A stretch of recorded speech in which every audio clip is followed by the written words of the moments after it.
had towards 300 people through already, and we're expecting a similar cohort tomorrow. And for a lot of people are also benefiting from some of the parallel sort of technical sessions that are going on as well. So I hope you've all spotted the theme for the year, which is explore, learn, and transform. Pleasing to see a large number of people with black shirts with that on. I think that's a really important message for what we're about here. We hope you'll explore new ways to teach, to carry out research, and collaborate and working with others.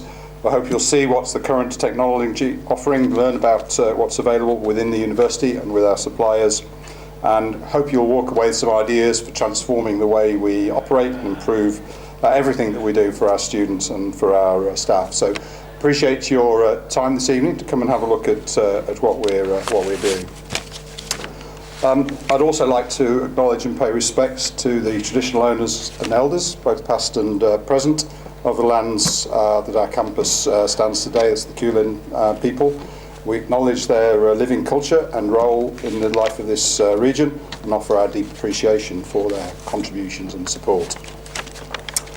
I also would like to very much thank our suppliers, vendors, partners, whichever expression you care to use.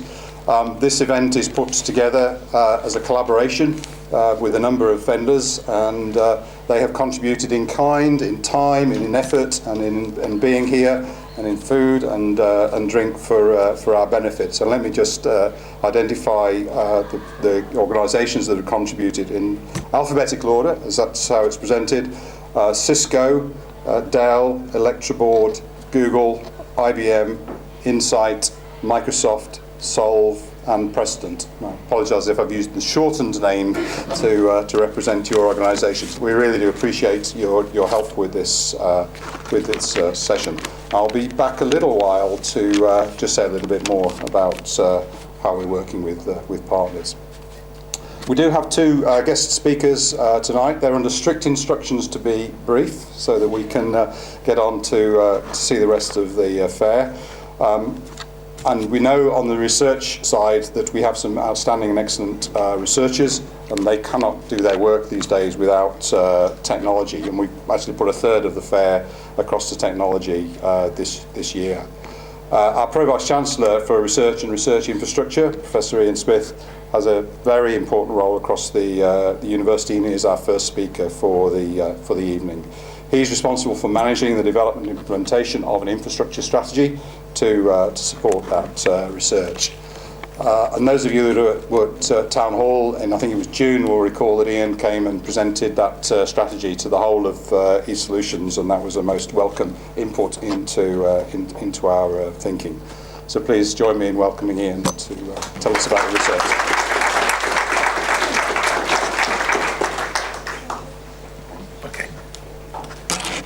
Okay, thanks very much, Ian. I was actually sitting at home last night, and I was reading a thesis that I was marking, and I looked at these wonderful figures that had been presented, real publication quality, and it got me thinking about what I was going to say today, and then it got me thinking to the time that I wrote my thesis, which I actually wrote in pencil and paid to get typed. And I remember struggling, drawing figures with, for those that remember, Letraset and Roting pens, and wrestling with a flexi-curve, which was a piece of metal surrounded by rubber, which allowed you to try and get the best guess between different points on a graph. So I feel very well qualified to talk about how e-research, e-solutions, IT in general has impacted on research. I will say the other thing that made me feel old was last year I went back to Newcastle, my hometown, and I started my research career in a brand new MRC building, which was brand spanking new and was opened with much fanfare. And I took my two boys back to Newcastle to see this building, only to find that it had actually been pulled down because it was too old and no longer functional. So what does that mean to me? So I think that the challenges that we're facing now are around large data sets, collecting those data sets, processing the data, storing the data, distributing the data out to the various members of the research community, and sharing data increasingly for re-analysis. And then, of course, there's all the security issues associated with that.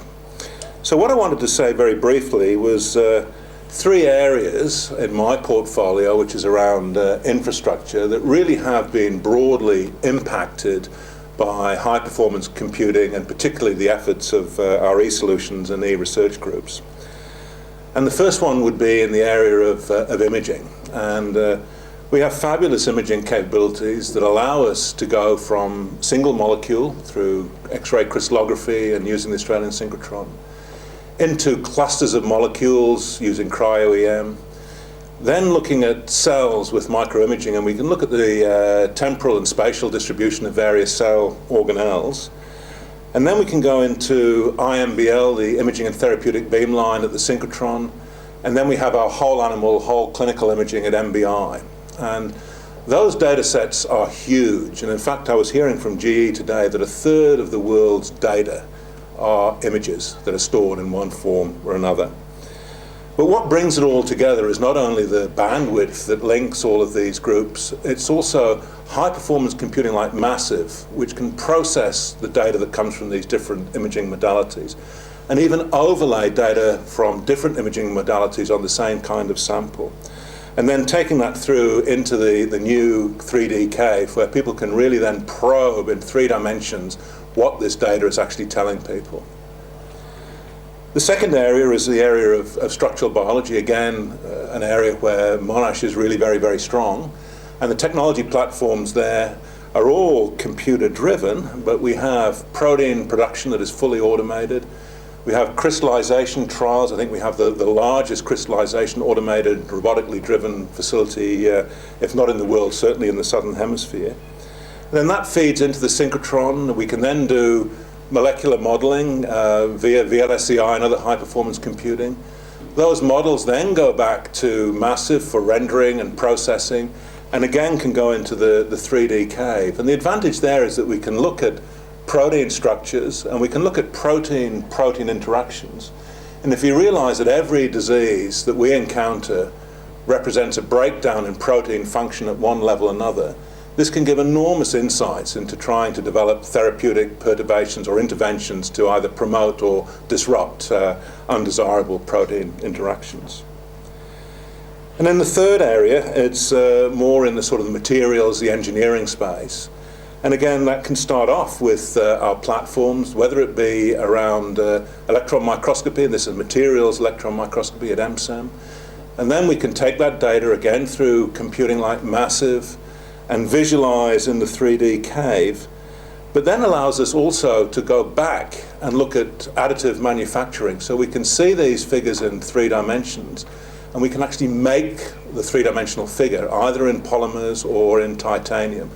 So this is of enormous interest, not only to the biologists who are looking at reshaping and remodeling facsimiles of human parts, but also out into the aerospace industry who want to actually see what these things look like in 3 dimensions. So I think what's happened is that we've got now all of these capabilities that can generate this wonderful data, but it wouldn't be possible to take advantage of that data without the enormous computing capabilities that underpin not only the individual capabilities themselves and the robotics, but also the transfer of large data, the processing of large data, the image analysis, and then finally into the 3D cave. So I think all the people that have been involved in putting this IT, for want of a better word, infrastructure together should be congratulated, because it's made my job an awful lot easier.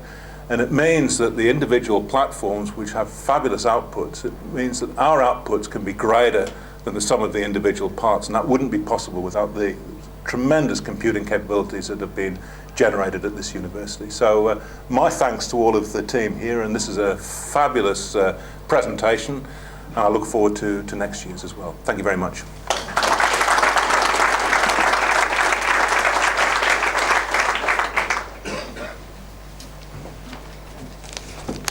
Thank you, Ian. I'm not sure I really wanted to be reminded what doing a PhD in a year beginning with a 7 was quite like. I've still got a calculator with reverse Polish notation on it, and I can't find anybody else in the world who, in the current generation, who really wants to understand that. I still use it and love it. Okay, so to our next speaker, and this is to balance the presentation. We're going to talk about the education and learning and teaching side. Our next guest was appointed as Pro-Vice-Chancellor for Learning and Teaching here in Monash at January 2013. I also got to know this individual a couple of years beforehand. He's a really great addition to the cohort of staff here at Monash. So he's responsible for the leadership and development of our sort of learning and teaching strategies and planning activities across the institution. And he's very much engaged in the journey of what tools we're going to be using, how can we use our technology to facilitate better learning and teaching. So with no further ado, I'd like to introduce Professor Darrell Evans.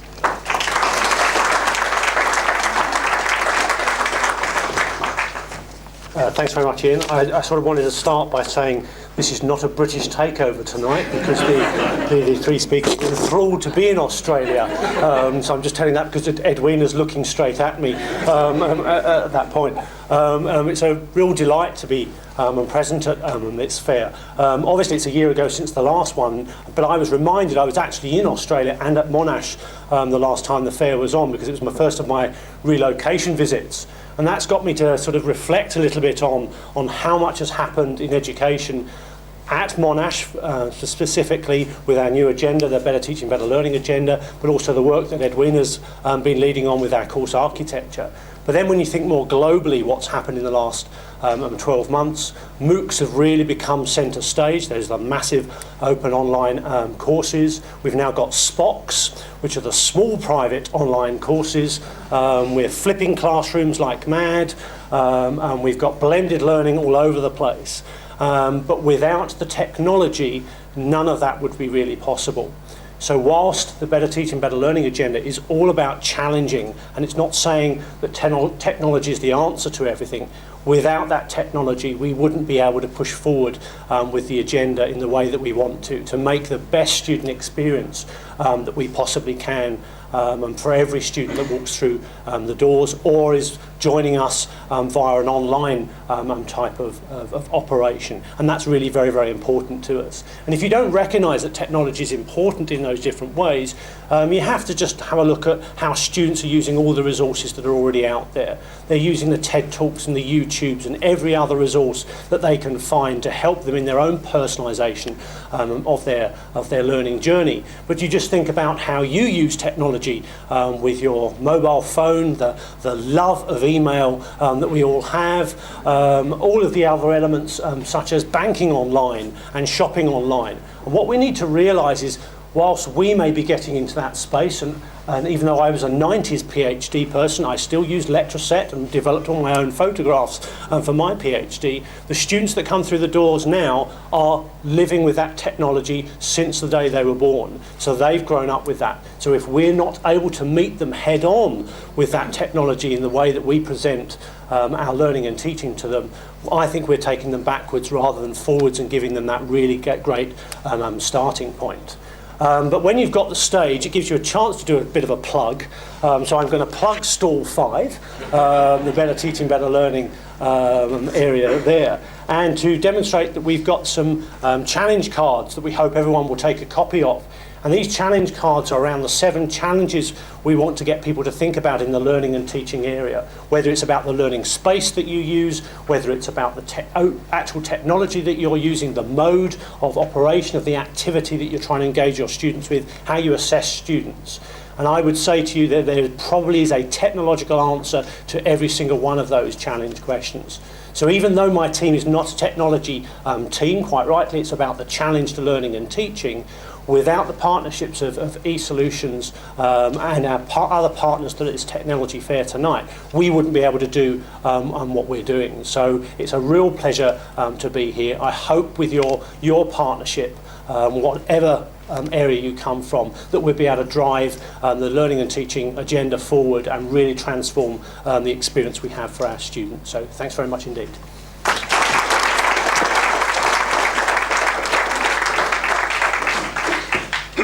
Thanks, Darrell.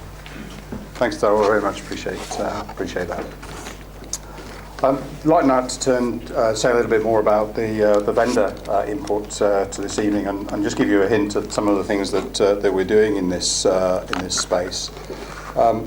Monash spends about $60 million a year through its vendor chain. Roughly half the IT spend is through our vendors, and that percentage is increasing year on year.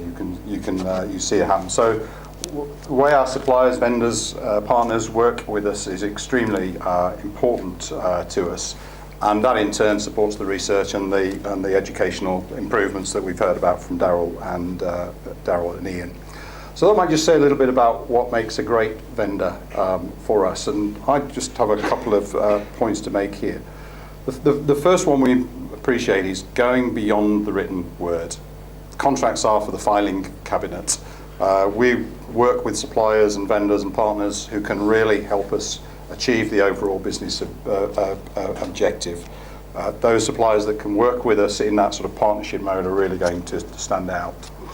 And the other one is working together.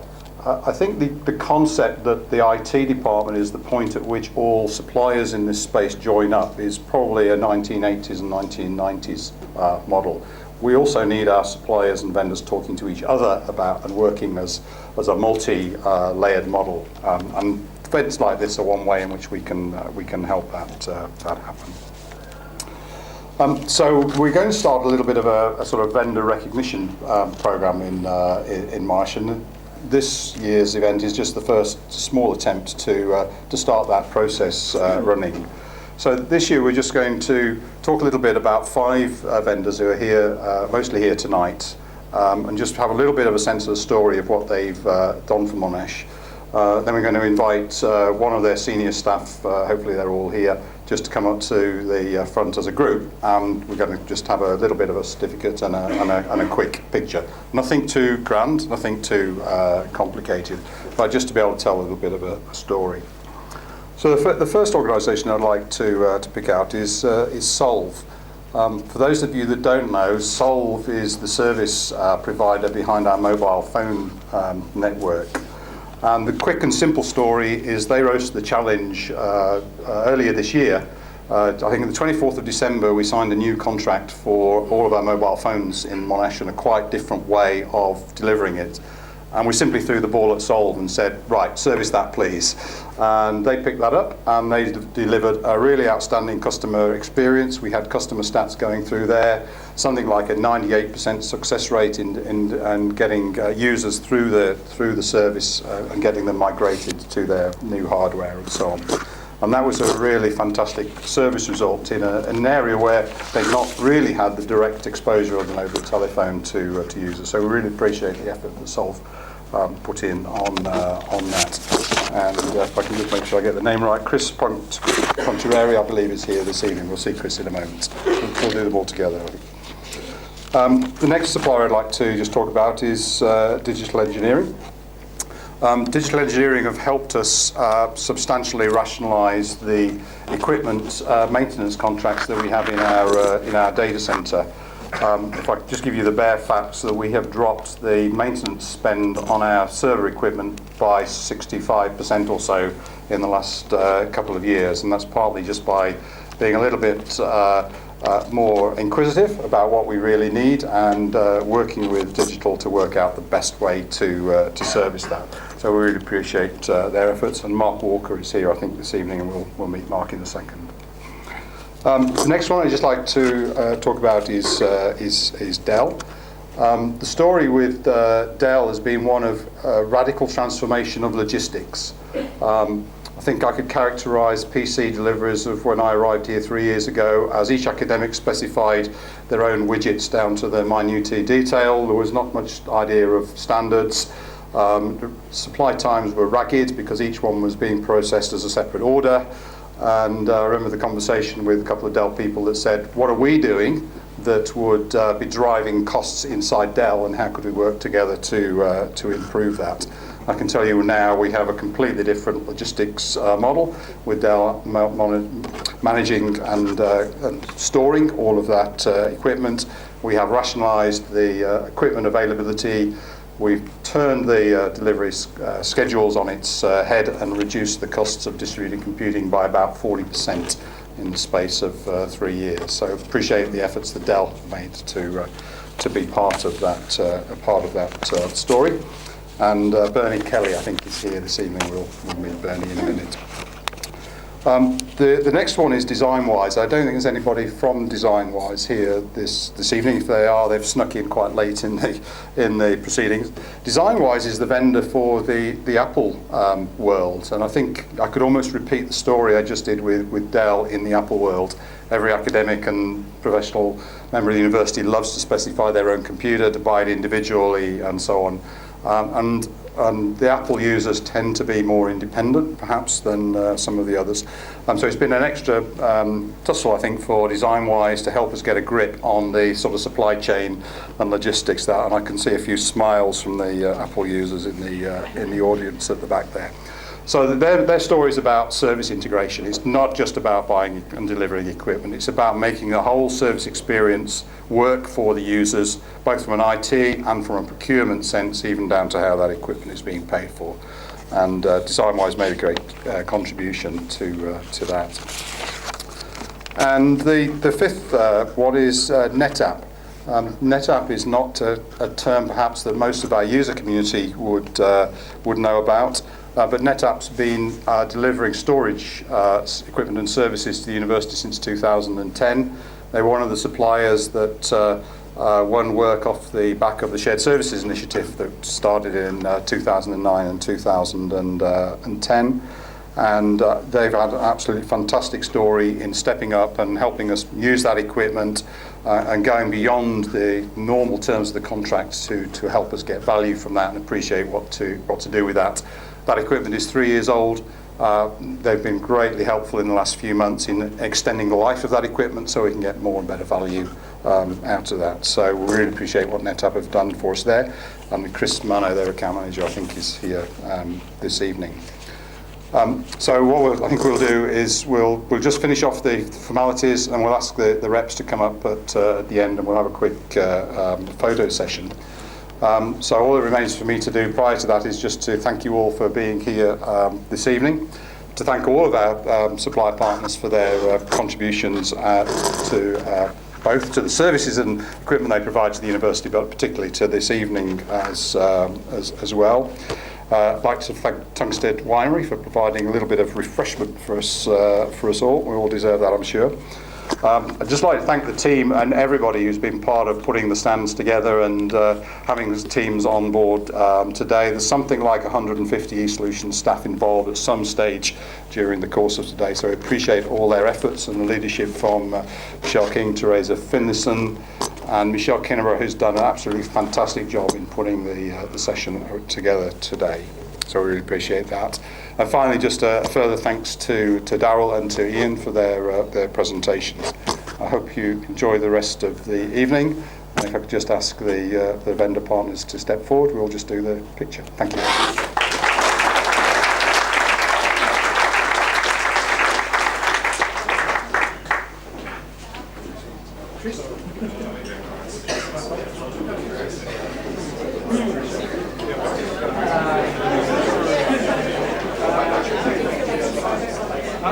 you.